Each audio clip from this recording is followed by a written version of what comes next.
নমস্কার বন্ধুরা, recruitment update YouTube চ্যানেলে সকলকে স্বাগত জানিয়ে আজকে 30/12/2023 একটি গুরুত্বপূর্ণ আপডেট নিয়ে হাজির হলাম। সেটা হচ্ছে পশ্চিমবঙ্গের জয়েন্ট এন্ট্রান্স এক্সামিনেশন বোর্ড তরফ থেকে নোটিফিকেশান জারি করা হয়েছে। তো যারা WBJEE 2024-এর পরীক্ষা দিতে চান তাদের জন্য গুরুত্বপূর্ণ আপডেট, অর্থাৎ ইঞ্জিনিয়ারিং ফার্মেসিতে ভর্তি হতে চান তারা এই WBJEE পরীক্ষা পাস করতে হয়।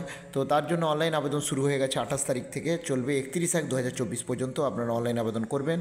অনলাইন আবেদনের পর কারেকশান বা ডাউনলোড রিভাইজড কনফার্মেশন পেজ হবে 3/12 থেকে 3/2/2024 থেকে 5/2/2024-এর মধ্যে। তারপর অ্যাডমিট কার্ড ডাউনলোড করা যাবে 18/4/2024 থেকে 28/4/2024-এর মধ্যে।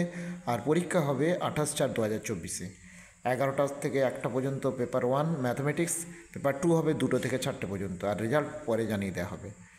তো যারা এই ইঞ্জিনিয়ারিং বা ফার্মেসিতে ভর্তি হতে চান বিভিন্ন কলেজে, সেক্ষেত্রে যে WBJEE পাস করতে হবে তার জন্য ফর্ম ফিল আপ করে নিন অনলাইনে। তো আরও আপডেট পেলে অবশ্যই শেয়ার করবো, সঙ্গে থাকবেন এবং চ্যানেলটা সাবস্ক্রাইব করে নেবেন। ধন্যবাদ।